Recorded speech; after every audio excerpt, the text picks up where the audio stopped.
The VP debate last night told you everything you needed to know about Kamala Harris. She has terrible instincts. The biggest gut decision I've made most recently is to choose my running mate. Yeah. Yeah. Tim Walz was supposed to be a normal Midwestern white guy and said this. I sat in that office with those Sandy Hook parents. I've become friends with school shooters. I've seen it. What? Kamala's right-hand man told 40 million people he's become friends with school shooters. But he wasn't finished. Governor Walz, you said you were in Hong Kong during the deadly Tiananmen Square protests in the spring of 1989. But Minnesota Public Radio and other media outlets are reporting that you actually didn't travel to Asia until August of that year. Can you explain that discrepancy? I've tried to do the best I can, but I've not been perfect, and I'm a knucklehead at times. The question was, can you explain the discrepancy? All I said on this was I got there that summer and misspoke on this. So I will just, that's what I've said. So I was in Hong Kong and China during the democracy protests went in. And from that, I learned a lot of what needed to be in governance. Thank you, Governor. Kamala hired a knucklehead who's friends with school shooters to be a heartbeat away from the presidency. You can call that coup insurance. The assistant coach fumbled the ball twice in the first half and never recovered. The Democrats wanted an attack dog, and they got a bald basset hound nodding along to everything Vance said. Walz kept agreeing that American workers needed to be protected against cartels and big pharma. Good. And instead of appreciating American unity, the media said, come on, coach, just play the race card. I think the civility that we saw tonight may be a mistake by Democrats, quite frankly. I talked at the outset of energizing this base. I was just in Ohio, and many Democrats were livid about what's going on in Springfield. I think Walz missed an opportunity to really push the racial insensitivity there. There was a sense of trying to be affable, as John said. And I think what we're going to see from this point on is the civility being laid aside. Civility was a mistake. That's what the Democrats are saying. Walz was Minnesota nice instead of Minnesota nasty. He must not have gotten the memo. You can't be civil to a dictator. And not to be superficial, but did you know Walz is the same age as Greg? Kamala says she's the new generation of leadership. Last night, America saw J.D. Vance as the new generation. Young, bright, refreshing. And that's just what the ladies are saying. And unlike Walz, Vance came on stage with a theme. We're living in Kamala's world. If you don't like it, don't blame Trump. What you won't hear is that Kamala Harris has already done it because she's been the vice president for 3.5 years. If Kamala Harris has such great plans for how to address middle-class problems, then she ought to do them now, not when asking for a promotion, but in the job the American people gave her 3.5 years ago. And the fact that she isn't tells you a lot about how much you can trust her actual plans. Now, Donald Trump's economic plan is not just a plan, but it's also a record. Kamala's hiding her record and asking for a promotion that she doesn't deserve. At one point, Vance even sympathized with Walz for having to defend her. What Tim Walz is doing, and I honestly, Tim, I think you got a tough job here because you've got to play whack-a-mole. You've got to pretend that Donald Trump didn't deliver rising take-home pay, which of course he did. You've got to pretend that Donald Trump didn't deliver lower inflation, which of course he did. And then you simultaneously got to defend Kamala Harris's atrocious economic record, which has made gas, groceries, and housing unaffordable for American citizens. I was raised by a woman who would sometimes go into medical debt so that she could put food on the table in our household. I know what it's like to not be able to afford the things that you need to afford. We can do so much better. Women I spoke to love that Vance talked about his family and came across as a common sense conservative who doesn't bow down and just do what he's told. I've got 3 beautiful little kids at home, 7, 4, and 2, and I love them very much, and I hope they're in bed right now. But look, so many of the drugs, the pharmaceuticals that we put in the bodies of our children are manufactured by nations that hate us. This has to stop, and we're not going to stop it by listening to experts. We're going to stop it by listening to common sense wisdom, which is what Donald Trump governed on. The experts lied to you about Biden's brain and lockdowns working, and that crime and border crossings were down, and that inflation's just about to go away. Vance showed an independent streak that made Americans trust him, and a compassionate side that made Americans like him. Even when he tangled with the moderators, it was done diplomatically. Just to clarify for our viewers, Springfield, Ohio does have a large number of Haitian migrants who have legal status, temporary protected status. Well, Margaret, but thank you, Senator. We have so much to get to. Margaret, I think it's important because we're going to turn out of the economy. Thank Margaret, you. the rules were that you guys weren't going to we're- fact check, and since you're fact checking me, I think it's important to say what's actually going on. So there's an application called the CBP One app, where you can go on as an illegal migrant, apply for asylum or apply for parole, and be granted legal status at the wave of a Kamala Harris open border wand. That is not a person coming in, applying for a green card and waiting for 10 years. That is the facilitation of illegal immigration, Margaret, by our own leadership. Thank you, Senator, for describing the legal process. We have so much to get to, Senator. And then the moderators are muting the mics when Vance tells the truth. I don't think that's why the mics were supposed to be muted. The last 2 debates, Trump and Vance have shown that they know the issues better than the moderators. These last 4 network moderators have been wrong about everything: crime, immigration, late-term abortion. They don't know anything. It's because they go in with just a note from a liberal producer that just says this is what's going to shut down the conversation. Little fake fact check. But instead of complaining about the media bias, JD kept the focus on you. Every American, whether they're rich or poor, ought to be able to turn on their heat in the middle of a cold winter night. That's gotten more difficult thanks to Kamala Harris's energy policies. I believe that whether you're rich or poor, you ought to be able to afford a nice meal for your family. That's gotten harder because of Kamala Harris's policies. I believe that whether you're rich or poor, you ought to be able to afford to buy a house. You ought to be able to live in safe neighborhoods. You ought to not have your communities flooded with fentanyl. And that, too, has gotten harder with because of Kamala Harris's policies. The J.D. Vance hoax is over. The media told you he was a creepy weirdo who offended women. But last night, Americans saw a polished, clean-cut, mature young man. You know, the kind of guy a girl can take home to their parents. That's why the media smeared him, so you wouldn't get to know him. They told you Vance was a bad pick, just to discourage you. And now we know he's the perfect balance for the Trump ticket. Last night enlarged the Republican Party. Women, independents, they liked what they saw. Moderate Republicans loved Vance. People see Vance as the future. Vance's presentation gives fence sitters a sense of security because Trump had a little trouble picking personnel the first time around. Now there's evidence that Trump will surround himself with high-quality people. And this goes without saying, but the base loved him. Loved.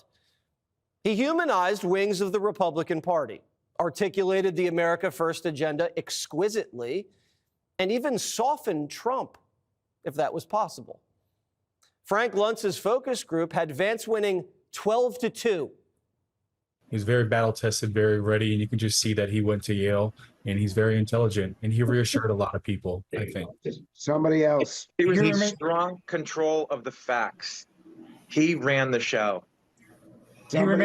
He remained steady during the whole performance, and I was very impressed with him being very sincere and authentic. He humanized himself and actually looked like a regular guy.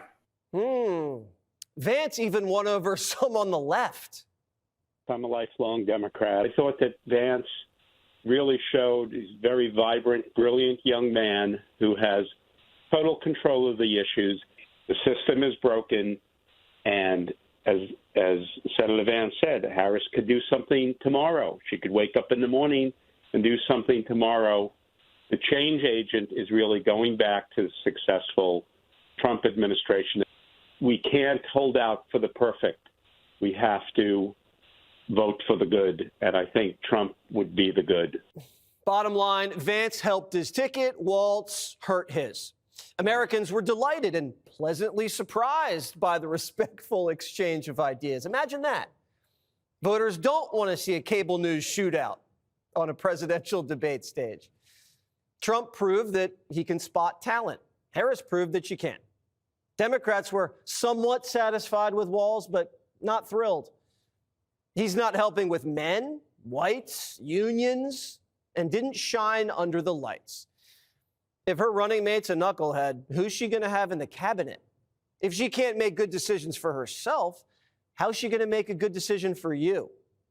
This race is very close, and small swings in momentum can make a huge difference just 5 weeks from Election Day.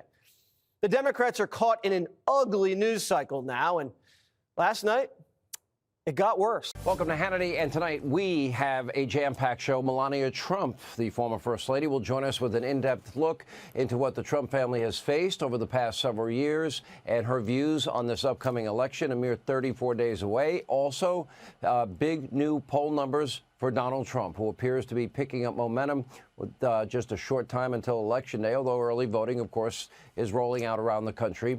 Later, we will also check in with Sarah Carter. She is in Asheville, North Carolina. North Carolina has been devastated and in many ways abandoned, where the death toll continues to rise following the devastation from Hurricane Helene.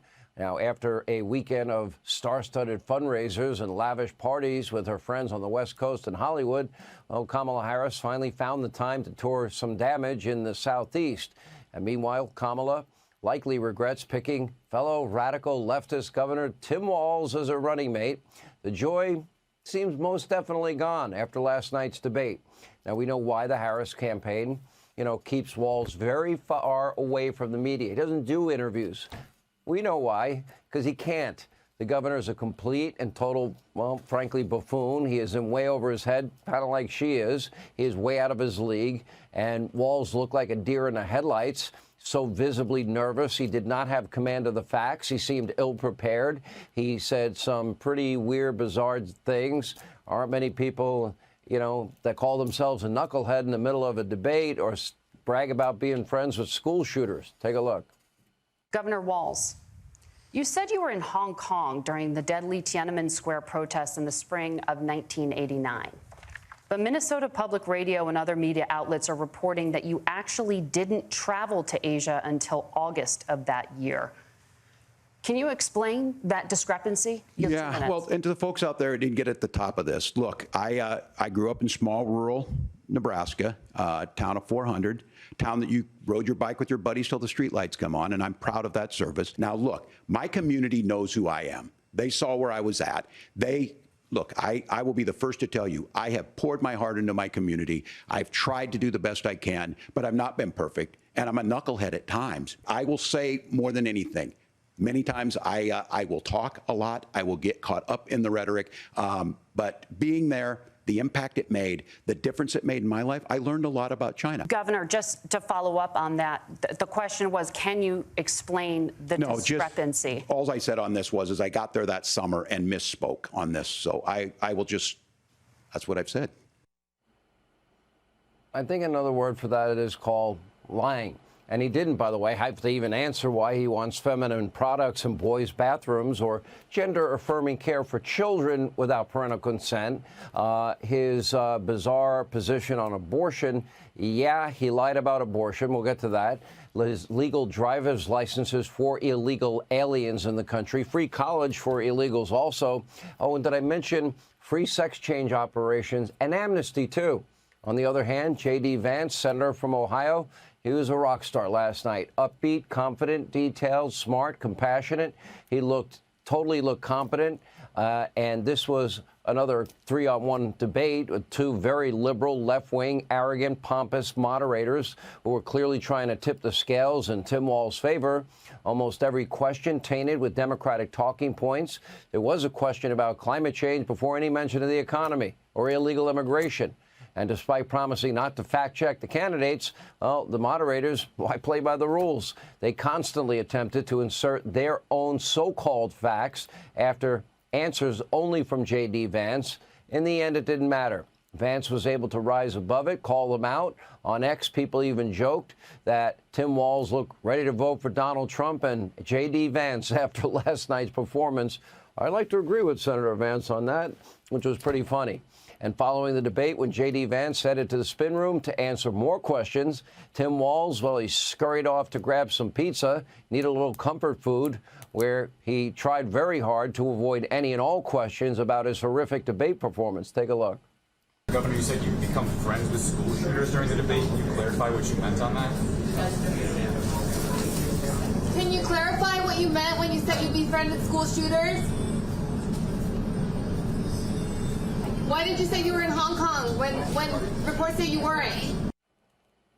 I'll take the school shooter special, please. It's so bizarre. Today in Pennsylvania, when asked again to clarify his comments about being friends with school shooters and his bizarre word salads about one of his many trips to China, his outright lying, he still struggled to come up with a simple answer. Take a look. Do you want to clarify the comments that you made about school shooters? Yeah, and look, you got to see me. These folks know me. I'm super passionate about this. The question come up about school shooting, we're talking about everything except school shootings. And I sat as a member of Congress with the Sandy Hook parents, and it was a profound movement. David Hogg is a good friend of mine. You have seen me do this. I was talking about being people where there are school shooters. Yeah, look, I have my dates wrong. I was in Hong Kong and China in 1989. That move from Hong Kong into China, it was profound for me. That was the summer of democracy. Looks like John Fetterman. Is that him behind him? Yeah, he wanted no part of that. Smart move on his part. Now, when a Democrat is facing critical questions from the state-run media mob, you know it was a horrible night. As it turns out, Tim Walz has a lot of trouble when it comes to telling the truth. Remember, last night he lied about Project 25.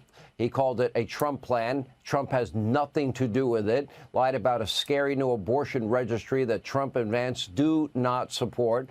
Lied about his own position on abortion and his radical, you can have abortions up to the moment of birth, and then there's that little post-birth position that he did take in that bill. That's just a fact. He also told some egregious lies about the border.